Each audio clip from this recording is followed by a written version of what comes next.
Halo, apa kabar? Semoga selalu dalam keadaan sehat walafiat tetap semangat. Ya, oke, Bung Rocky. Ini saya masih lagi-lagi nyalahin Anda ini kalau kaitannya Pak Jokowi akhirnya tetap maksain ke IKN. Akhirnya Pak Jokowi tadi malam nginep di IKN dan gara-gara Anda ngomongin bahwa media udah sekarang rame-rame balik hajar Jokowi, sekarang Pak Jokowi giliran bawa artis yang dibawa rame-rame influencer gitu dan ya kalau influencer pasti puja-puji yang luar biasa soal IKN itulah gitu. Iya, beredar kemarin dua foto sebetulnya. Foto Pak Presiden Jokowi bawa artis Hmm. dan foto Pak Prabowo, Presiden terpilih ada di Paris. Di Mm-mm. kiri kanannya dia adalah, Mm-mm. saya lihat-lihat mana orang Jokowi, nggak ada orang Jokowi kayaknya di situ tuh. Mungkin Mm. Erick Thohir, tapi itu Erick kan Thohir separuh ada. doang. Ya, Erick Thohir. Mm. Itu Mm. tetap terlihat bahwa Prabowo memperkenalkan pada dunia Mm-mm. melalui diplomasi di Paris itu tentang kira-kira posisi dia itu dan komposisi kabinetnya seperti apa. Kan kita lihat di situ ada Anin, ada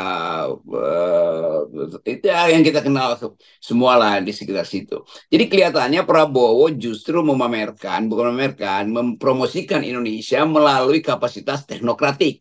Yang Mm-mm. dia bawa itu kan calon-calon pejabat atau mungkin menteri apa orang sekitar Prabowo nanti itu di foto yang ada di Paris. Nah di foto yang ada di IKN dibawa influencer, urusan apa itu IKN dengan influencer? Jadi sebetulnya lebih mudah Jokowi bilang aja karena menteri-menteri itu lagi pergi di Paris, pasti ada yang diam-diam ketemu Pak Prabowo di sana. Maka Mm-mm. sidang kabinet akan saya pimpin dan yang akan hadir dalam sidang kabinet adalah artis-artis doang. Ya udah sekalian aja Jokowi bikin sidang kabinet di IKN dengan ikatan artis Nusantara itu kan. Oh, iya, iya, iya. Oke, nggak. Tapi kalau Pak Jokowi menyatakan bahwa nggak ditanya oleh wartawan kan apakah tanggal 30 jadi sidang kabinet, walaupun sekarang sudah lengkap kan, furniturnya sudah lengkap, air sudah lengkap, Pak Jokowi udah bisa minap di sana. Terus katanya Pak Jokowi bahwa enggak karena ini banyak menteri yang masih ada di Paris, nunggu mereka pulang dari Paris. Seperti itu tuh Bung Rocky. Ya konteksnya adalah dia mau nunggu tuh. Tapi kan orang mau lihat buat apa tuh sambil nunggu tapi sambil bawa artis. Saya bilang aja bahwa oke saya akan ke IKN bersama dengan menteri itu. Jadi akan dua kali Pak Jokowi ke situ. Setelah artis dibawa, menteri dibawa. Dan memang juga banyak menteri yang posisinya sekedar artis doang sebetulnya kan.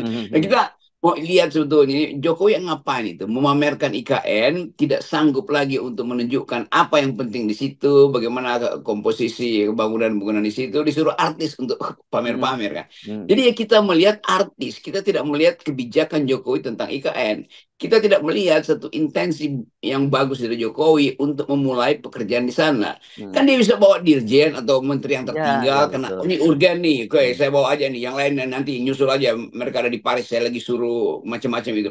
Tetapi di bawah artis kan apa beritanya di situ? Newspacknya apa di situ? Hmm. Oh mungkin akan ada pagelaran musik atau akan tarik-tarian di situ. Jadi orang akhirnya melihat bahwa memang kemampuan Jokowi bahkan untuk memanfaatkan momentum nggak ada tuh. Dia mungkin bisa bawa seseorang di situ yang ahli, beberapa gubernur dari Indonesia untuk taruh di situ atau bahkan beberapa bupati yang pinter-pinter. Dia kumpulin aja kan aparat-aparat pemerintahan itu untuk tiba di IKN. IKN itu adalah kota pemerintahan pada akhirnya nanti bila jadi itu bukan Hmm. kota untuk pagelaran artis. Jadi kebiasaan Jokowi dia nggak punya ide lagi tuh. Soal kereta cepat dia bawa artis, Hmm. demo mahasiswa dia tinggalin dia bawa artis. Dia dikejar-kejar pertanggungjawaban awal 10 tahun pemerintahan oleh semua pihak pers, BEM segala macam itu supaya Jokowi ngomong tentang 10 tahun dia kabur ke IKN bawa artis. Hmm. Jadi artis itulah tameng dari Jokowi untuk menyembunyikan kegagalan kebijakannya. Ya, saya kira mungkin kalau artis ini satu ada dua soal yang mesti kita sorot. Satu bahwa Pak Jokowi kelihatannya mungkin udah malas untuk bawa media lagi karena media udah mulai kritis kepada dia. Kalau artis kan ya dia pasti nggak akan kritis lah. Dia lebih lebih seneng apa ya namanya artis kan menghibur gitu. Jadi menghibur Pak Jokowi. Yang kedua saya kira kan para artis ini nggak gratis, Bung Rocky. Mereka Oh influencer-influencer iya ini iya itu kan betul. pasti ada menyangkut budget juga yang harus dikeluarkan oleh pemerintah. Terus so what gitu dan kita tahu ini segmentasi kan yang mau dibidik Bung Rocky. Kalau media kan pasti juga yang baca orang yang kritis kan. Kalau toh medianya misalnya muji-muji Pak Jokowi berlebihan kan akan dikritik oleh komentarnya pasti negatif. Tapi kalau penonton para artis, para influencer ini kan relatif orang mereka yang juga tidak cukup kritis dan mereka ya memuja artisnya begitu. sekali lagi nih kata artis itu kan kata ars artinya orang yang punya keahlian tuh. Itu namanya Hmm, ars tuh. ya, Dan artis di kita itu akhirnya direndahkan nilainya itu betul. sebagai orang yang bisa disewa Hmm, untuk memanipulasi hal yang sebenarnya. Jadi kata artis yang tadinya juga kata akademis itu akhirnya jadi sekedar mainan-mainan Jokowi kan. Juga kalangan artis ini artis yang benar itu pasti akan bikin kritikan. Kita dengar bagaimana Bono, U2 itu sebagai hmm, artis dunia itu mengkritik ya. kebijakan kebijakan rasisme di Afrika Selatan, bikin konser gede-gedean tuh. Hmm, Kenapa nggak ada misalnya Iwan Fals di situ tuh? Kan dia artis hmm, benar besar besar kan, karena iya, Iwan Fals itu iya, iya. nggak bisa tutup, bukan nggak bisa tutup mulutnya, nggak bisa ditutup mulutnya oleh Hmm, amplop istana. Kan itu intinya kan. Jadi begitu banyak artis kritis kita justru yang kita sebut sebagai the real artist. Artis artinya orang yang kritis di dalam melihat masalah tuh, hmm, masalah sosial kemudian diungkapkan secara artistik dalam bahasa seni dan kebudayaan. Nah ini artis-artis yang datang ke IKN itu adalah artis yang segera berdiri di belakang seseorang. Seseorang hmm, itu kebetulan presiden. Artis itu mau ngomong apa? Kalau dia berdiri di belakang presiden, presiden mulai dengan semacam pameran tuh. Oh inilah yang akan membela saya karena IKN itu bagus, maka artis ini yang disewa oleh negara dan itu uang negara. Kan artis ini kan datang ke situ dengan pembiayaan ekstra itu dari ya, Seknet ya, ya misalnya. Itu kan uang profesional pajak lah. kita. Ya profesional kan mereka wajar Yes, aja lah itu gitu dibayar wajar gitu. jelas dia Ya, akan punya uang banyak itu. Tetapi poinnya apa? Mungkin ada satu dua wartawan iseng ngasih pertanyaan, jadi bagaimana Pak kelanjutan? Ya sudah nanti kita lihat aja perkembangan dari waktu ke waktu. Tapi kita optimis gitu. Ya tentu saja begitu. Jadi bahkan bahkan pers sudah malas untuk nasib dari IKN itu. ya. Nggak, kalau pers saya lihat malah iseng sekarang selalu menanyakan itu. Dia kapan nih pindah? Gitu. Kapan sidang kabinet? Kan alat-alatnya sudah lengkap. Jadi mereka walaupun secara halus, tapi mereka sebenarnya menekan Pak Jokowi. Gitu. Iya, karena cuma itu yang bisa mereka tanya tuh kapan-kapan nanti kalau ditanya uangnya dari mana ya pasti Jokowi tanya sudah ada 300 yang MOU ya Iya, tapi iya, iya iya betul. MOU dari awal kita tutup MOU itu omong kosong. Jadi Ya. dulu 1.200 MOU sekarang 300 apa ya MOU juga. Jadi sebetulnya dia mesti sebutin sudah ada 900 MOU yang mundurkan diri. Mesti begitu jawabnya kan. Kan Ya. dulu 1.200 kok kenapa tinggal 300 misalnya. Ya Hmm. mungkin tapi si jurnalis merasa ya kalau kita tanya ya yang dia jawab tuh kita udah tahu, bohong. Ya. Jadi poin-poin ini yang membuat orang melihat Jokowi akhirnya di ujung masa kekuasaannya udah nggak punya peralatan lagi. Balik Ya. lagi pada artis. Sejak Hmm. 2014 artis yang diandalkan Ya. dan artis yang dalam bahasa Eropa, bahasa Yunani atau dalam pengertian realnya adalah orang yang berpikir. Sekarang artis itu orang yang nunggu dibuatkan pikirannya oleh siapa? Ya oleh orang yang nggak punya pikiran. Oke, ini tapi semua ini menunjukkan satu tanda-tanda memang semakin mendekati hari ini semakin kecemasan itu luar biasa Pak yang Pak Jokowi ya. Kemarin kita bahas bagaimana dia menempatkan perwira-perwira di TNI dan Polri orang-orang kepercayaan dia di posisi penting. Sekarang dia juga fokusnya kan sebenarnya satu-satunya yang tersisa saya kira yang mungkin dia masih punya asa IKN. Kalau kereta cepat kan kemarin sudah jelas bahwa apa nggak akan penuhi target dan kalau risetnya Faisal Basri menyebutkan itu akan balik modal itu sampai 139 tahun. Jadi bayangkan risetnya. Jadi dia nggak punya lagi yang bisa dia banggakan Bung Rocky kecuali IKN dan itu pun tanda-tandanya bakal mangkrak juga. Iya, tapi pemuja-pemuja Jokowi tetap datang dengan ide kalian itu cuma mengkritik. Lihat itu, Iya, kan udah iya. ada tuh Hmm, WUS, udah ada tuh IKN, udah ada hmm, segala macam. Iya, tetapi intinya adalah bangkrut, mangkrak. Jadi ini pemuja-pemuja Jokowi juga nggak ngerti bahwa keadaan ekonomi kita buruk, bahkan hmm, mereka yang memuja itu sebetulnya makanya tinggal 2 kali sehari dari 7 kali sehari sebetulnya kan. Jadi iya. sebetulnya ini semacam kegelisahan umum yang bisa kita tangkap dari bahasa Jokowi sendiri itu Hmm, yang kalau lihat wajahnya kan ya wajah yang sebetulnya nggak percaya apa yang diucapkan sendiri tapi dia kan sudah disirap oleh lingkungan dia bahwa bapak itu udah berhasil sudah abaikan aja mereka tuh bapak adalah seseorang yang sudah dikenal di internasional iya dikenal di internasional karena bolak-balik minta utang nggak dikasih kan poinnya itu kan.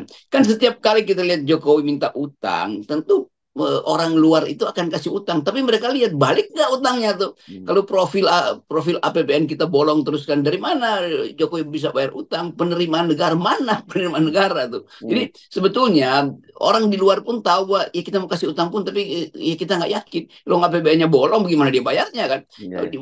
Bisa dibayar. Iya, daya belinya kurang, deindustrialisasi, terus pajak mau diambil dari mana?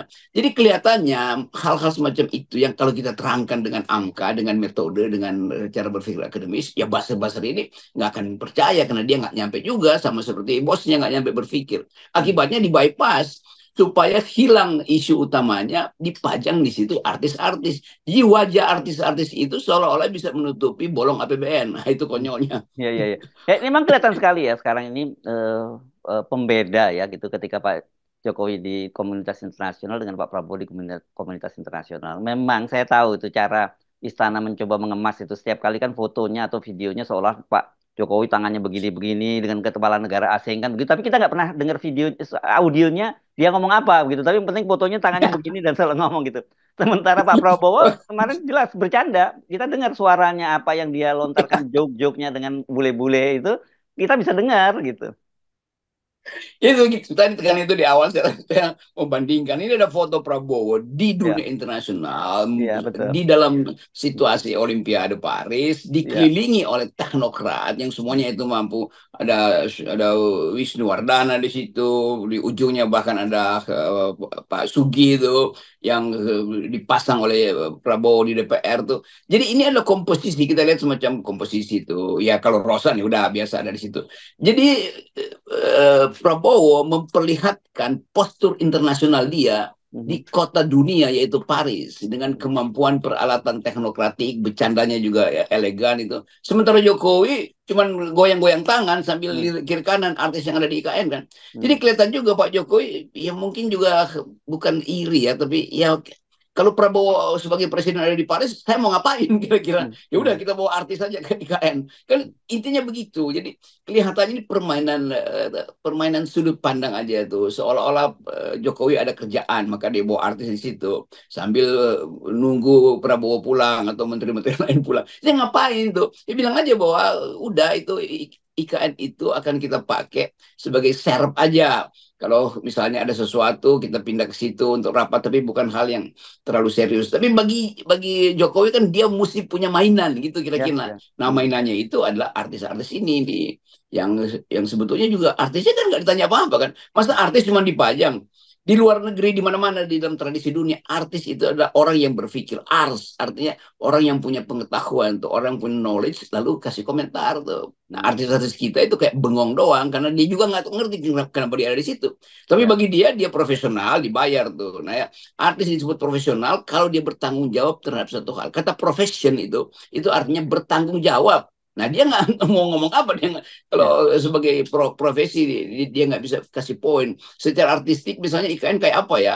Secara posisi-posisi sudut kamera tuh yang dia taruh di situ kan betul-betul dipakai untuk memuliakan Jokowi, itu bukan untuk menunjukkan bahwa Jokowi punya grip terhadap Ya. keadaan di IKN yang memang berantakan. Kalau dari drone itu berantakan semua. Ya, ya. Ya, kemarin saya dengar sih memang ada testimoni-testimoni dari para artis-artis itu tentang IKN yang kata dia mereka pokoknya puja-puji seperti itu dan saya kemudian jadi teringat beberapa mungkin seberapa tahun deh 1 2 tahun yang lalu Pak Jokowi juga pernah bawa petinggi-petinggi media kan yang diajak juga ke sana bermalam di sana dan juga puja-puji pada waktu itu. Tapi saya kira sekarang mungkin kalau diajak lagi mereka mereka apa nggak akan mau lagi dan mereka pun khawatir jejak digitalnya muncul lagi nanti.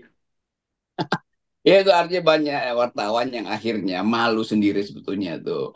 Karena wartawan asing bilang lu nipu gue, ini gue baru kita lihat foto-foto dari Bloomberg segala macam itu, bahkan New York Times punya fotonya, Al Jazeera punya fotonya. Itu bertentangan dengan yang dipuji-pujikan oleh para artis ini nih. Jadi Ya. termasuk sebetulnya masalah kita itu artis itu menjadi lemah itu, bukan lemah, menjadi usang, menjadi obsolete kedudukannya itu. Karena memang disewa untuk puja-puji kan. Padahal artis itu orang yang punya otonomi itu. Beradab itu artinya punya pengetahuan di dalam wilayah-wilayah artistik. Kan itu Ya. dasarnya, itu namanya Hmm. peradaban. Nah ini muji-muji. Ya. Dan yang kita bisa bayangkan lah apa yang sebetulnya ada di dalam kapasitas berpikir para artis yang ada di belakang Pak Ya. Jokowi itu. Dan ternyata mahasiswa juga menciri ya, bukan bukannya mencatat itulah gitu bahwa Pak Jokowi itu setiap kali ada mahasiswa demo, dia lebih pilih pilih menghadiri misalnya pernikahan artis. Itu setengahnya dia nyatat 2 kali lah, yang pada waktu Atta Halilintar dia juga hadir, kemudian sekarang adiknya Atta Halilintar juga hadir lagi Pak Jokowi. Tapi ketika demo, mahasiswa nggak pernah ditemui lah Pak Jokowi. Itu ketua Dewan Mahasiswa atau ketua BEM. Wah, saya ini kita orang jadul ngomongin Dewan Mahasiswa. Ketua BEM Unpad setidaknya mencatat itu.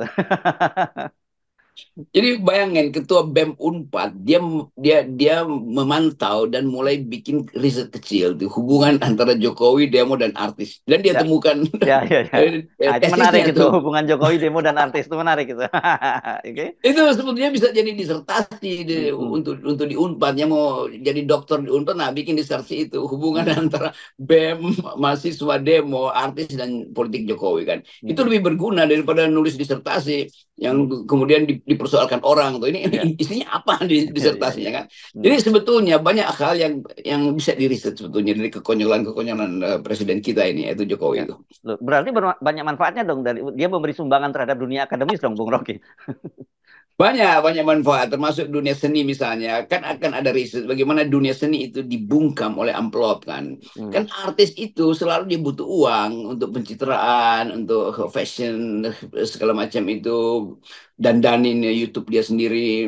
Jadi artis perlu uang. Tetapi sebetulnya artis itu harus memproduksi sesuatu dari studio. Ya, Bukan dibawa-bawa ke studio orang lain. Namanya artis itu pekerjaannya di studio. Itu kegiatan intelektual artis di studio dia.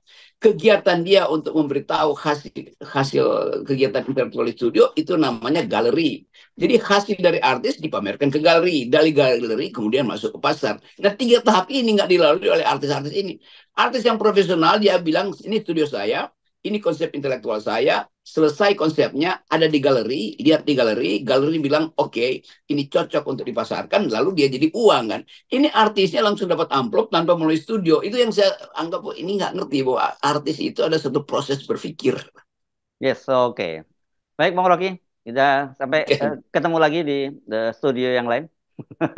Ya. Yes, oke, okay. Ini saya udah kelepasan nih nerangin tentang teori estetika dan Ya. politik.